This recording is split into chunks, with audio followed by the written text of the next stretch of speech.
Seringkali masalah yang terjadi dalam kehidupan kita itu karena adanya kesombongan yang dalam diri kita, sehingga kita ini susah sekali untuk bisa rendah hati. Karena seringkali masalah itu menjadi rumit karena kita terlalu angkuh, karena kita terlalu membesarkan harga diri kita begitu rupa, sehingga untuk ngomong minta maaf aja susahnya setengah mati. Dan ujungnya orang gara-gara nggak mau minta maaf aja bisa berujung ribut, gegeran, nggak karu-karuan. Nah, ini yang perlu kita perbaikin dalam hal ini, supaya apa? Kita itu bisa ditinggikan dan dipromosi Tuhan. Kita hidup berpadanan dengan Kristus dan hidup kita menjadi berkat bagi banyak orang. Hidup bebas dari keributan dengan orang lain. Efesus pasal yang kelima 21, dan rendahkanlah dirimu kepada yang lain dalam takut akan Tuhan. Efesus ngomong begini, rendahkanlah dirimu seorang kepada yang lain. Karena kalau kita ini sering kedipat masalah, menghadapi problem yang seharusnya nggak penting-penting banget. Karena apa? Karena adanya kesombongan, keangkuhan, merasa penting, merasa harga dirinya tinggi. Ketika orang mulai menyinggung atau merendahkan, tidak terima, akhirnya gegeran dan ribut. Yakobus 4 ayat 10, rendahkanlah dirimu di hadapan Tuhan, dan Ia akan meninggikan kamu. Kok simple untuk kita ini bisa ditinggikan Tuhan, untuk kita bisa dipromosi Tuhan, ya kita harus merendahkan hati kita loh. Bukan rendah diri loh, rendahkan hati, jangan sombong. Karena kesombongan ini seringkali nggak disadarin orang. Kalau orang itu sombong, tahu-tahu sudah jatuh di dalam dosa saja. Apalagi kesombongan yang terucap, itu akan cepat sekali mendatangkan kejatuhan. Seringkali kita ini sombong, membanggakan diri sendiri tanpa kita sadarin. Padahal Alkitab ngomong, terkutuklah orang yang mengandalkan dirinya sendiri, mengandalkan manusia. Kita harus menaklukkan pikiran kita ini kepada Kristus. Kita harus sungguh-sungguh didapatin hati kita ini menjadi orang yang rendah hati, yang siap dibentuk dan diprotes, diremukkan Tuhan. Di 1 Petrus pasal yang kelima ayat 5, dengan demikian jugalah kamu hai orang-orang muda, tunduklah kepada orang yang tua. Ini anak muda hari ini susah sekali, apalagi anak milenial itu ndak, rasa hormat dan respeknya itu kurang, tata keramanya itu kurang. Yang muda tunduklah kepada orang-orang yang tua. Tunduk ini artinya itu hormat, respek. Dan kamu semua rendahkanlah dirimu terhadap yang lain, sebab Allah menentang orang yang congkak, tetapi mengasihi orang yang rendah hati. Suruh rendah hati lagi. 1 Petrus pasal yang kelima ayat yang ke-6, karena itu rendahkanlah dirimu di bawah tangan Tuhan yang kuat, supaya kamu ditinggikan pada waktunya. Ini proses yang kelihatannya gampang dengarnya, tapi diperlukan permukaan hati. Karena hanya orang yang rendah hati, orang yang mau diremukkan Tuhan. Kalau orang itu penuh dengan kesombongan, pride, harga dirinya yang utama, ketika orang seakan-akan memperlakukan tidak hormat atau merendahkan sedikit saja, reaksinya itu akan sangat mengerikan sekali. Ini orang-orang sombong, orang-orang yang angkuh ini, orang-orang yang tidak mau rendah hati, orang yang merasa dirinya penting, orang yang merasa dirinya hebat, orang yang merasa semua orang harus memberikan hormat dan respek. Nah, akhirnya apa? Menjadikan kita itu tinggi hati, angkuh dan sombong, susah ditegur, susah dinasihatin. Semua orang harus tunduk dan mengikuti perkataannya. Nah, orang seperti ini kan akhirnya menjadi problem, masalah buat orang. Kalau kita memiliki sikap seperti itu, kita tuh bergaul sama orang tuh susah sekali. Kita akan susah bergaul dengan orang. Hidup kita itu akhirnya apa? Ngawur semuanya. Kita bergaul dengan orang lain selalu ribut. Bersahabat dengan orang lain ribut, gegeran, gampang tersinggungan. Bapak Ibu, saya itu pernah ketemu orang yang, karena saya tahu nih, mereka ini adalah orang-orang yang luka batin di masa lalu, yang terlalu disakitin, terlalu dikecewakan, terlalu dilukai, pernah mengalami tekanan hidup yang luar biasa, dan tidak berdamai dengan dirinya sendiri. Akhirnya apa? Setiap ketemu dengan orang ribut, selalu geger. Ya paling bertahan sebulan 2 bulan. Bulan ketiga udah gegeran. Karena apa? Semua pemikirannya dipaksakan kepada orang lain. Dan ujungnya apa? yang tidak terima, semua orang harus menghargai dia. Kata sedikit aja tersinggung, pikirannya negatif, berpikiran jelek dan berpikiran buruk. Saya ini mempunyai sahabat teman yang pikirannya itu jelek selalu, nuduh orang lain, dan tidak mau koreksi diri, tidak mau belajar. Karena apa? Merasa benar, merasa dirinya bisa mandiri, gak butuh orang lain, segala sesuatu bisa dikerjakan sendiri. Akhirnya apa? Angkuh dan sombong. Nah, orang-orang seperti ini akan, kalau bersahabat, berteman, atau mungkin menikah, itu akan selalu mengalami problem dan masalah. Dan orang-orang seperti ini tidak bisa dipromosi Tuhan. Kalau dipromosi Tuhan itu bahaya, cepat mudah hancur dan banyak orang tersandung. Kalau kita mau dipromosi Tuhan, kalau kita ini mau ditinggikan, mengalami peninggian Tuhan, ya kita harus belajar rendah hati.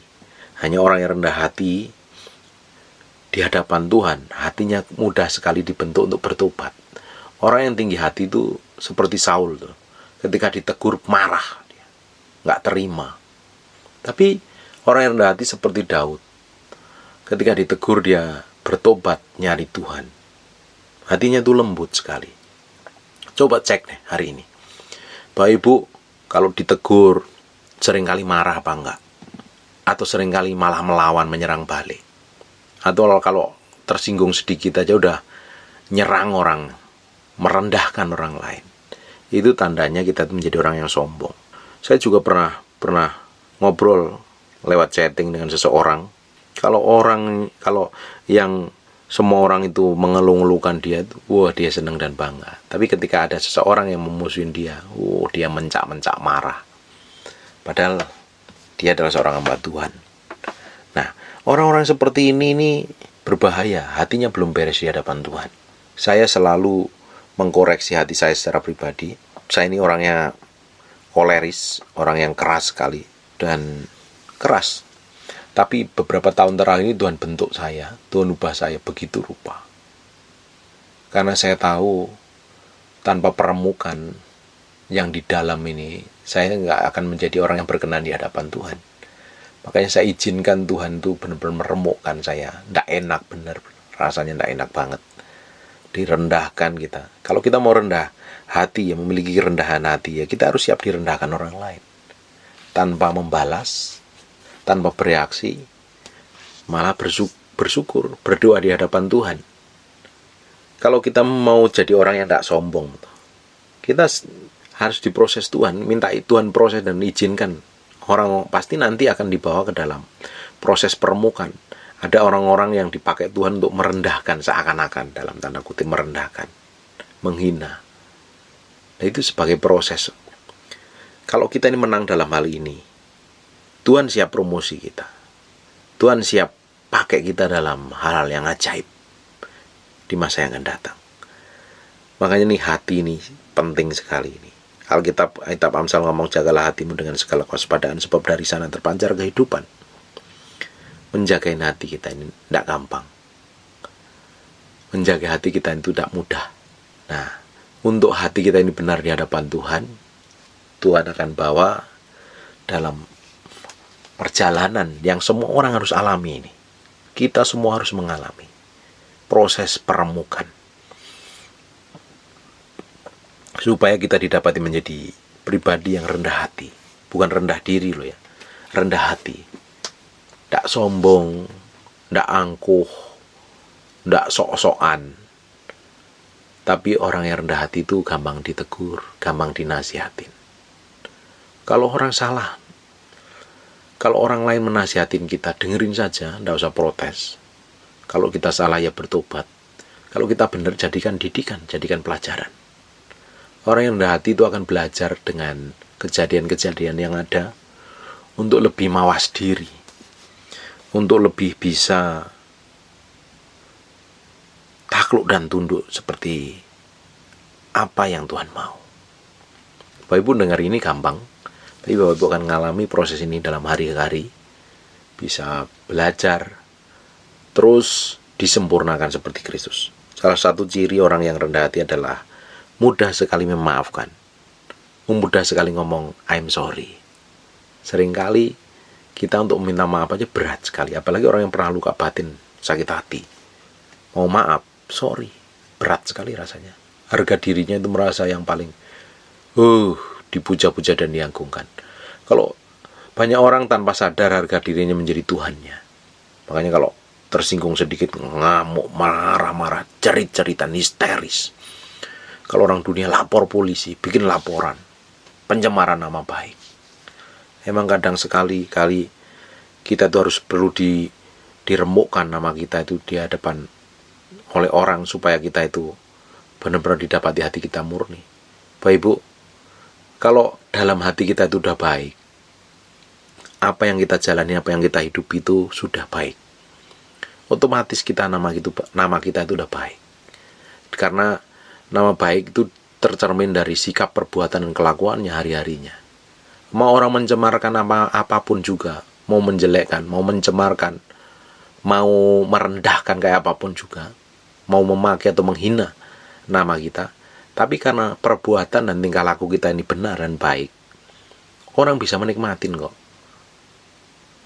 Kita nggak dikendalikan oleh perkataan orang, kita nggak dikontrol oleh penilaian orang, tapi hidup kita dipulihkan karena Tuhan. Mau orang ngomong apapun juga, yang jadi fokus bukan perkataan orang, tetapi firman Tuhan, janji Tuhan. Ini tidak berpengaruh. Mau orang merendahkan, mau mencemarkan, tidak akan pernah tercemar nama kita kalau kita sikap dan perbuatan, tingkah laku kita menunjukkan perilaku Yesus Kristus Tuhan. Kalau tidak, ya pasti tersinggung, bela diri, marah. Karena apa? Merasa dirinya baik dan dicemarkan.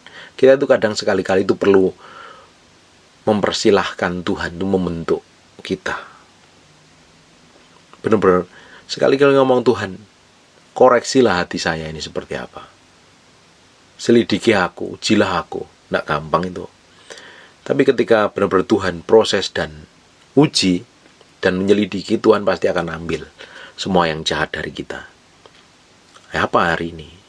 Saya banyak kelemahannya. Bapak Ibu, saya nggak tahu kelemahan Bapak Ibu apa. Mungkin ada yang sombong, angkuh, keras hati, susah mengampuni, tersinggungan, gampang marah, susah ngomong maaf, nyimpan kesalahan orang lain. Masing-masing punya kelemahan yang berbeda-beda. Dan hal yang jahat itu kita harus izinkan Tuhan mengkoreksinya, meremukkannya. Hati yang keras itu perlu diremukkan. Yang sombong itu kadang perlu diremukkan, kadang perlu direndahkan serendah-rendahnya, supaya hati kita itu lembut, dibentuk Tuhan, tidak gampang protes, tidak gampang menggerutu, tidak gampang ngomel. Beberapa hari yang lalu kita belajar tentang kehidupan orang Israel di zaman perjanjian lama. Mereka tidak masuk tanah perjanjian kecuali Caleb, Yosua, dan orang-orang generasi yang baru yang di bawah 20 tahun. Mereka masuk tanah perjanjian. Sisanya mati di padang gurun. Karena apa? Sikap hatinya itu buruk, busuk di hadapan Tuhan. Nah, Tuhan nggak mau kita ini orang yang hidup dalam perjanjian baru, hidup dalam kasih karunia Tuhan, didapati hati kita itu busuk dan kotor. Tuhan mau hati kita itu bersih, jernih, murni di hadapan Tuhan. Nah, untuk memiliki hati yang murni, kita akan dibawa proses kok. Ini semua orang akan ngalami dalam kehidupan hari-hari. Diproses melalui siapa? Yang sudah menikah, melalui pasangan hidupmu, anakmu, orang tuamu, bosmu, karyawanmu, siapapun juga orang di sekitaran kita.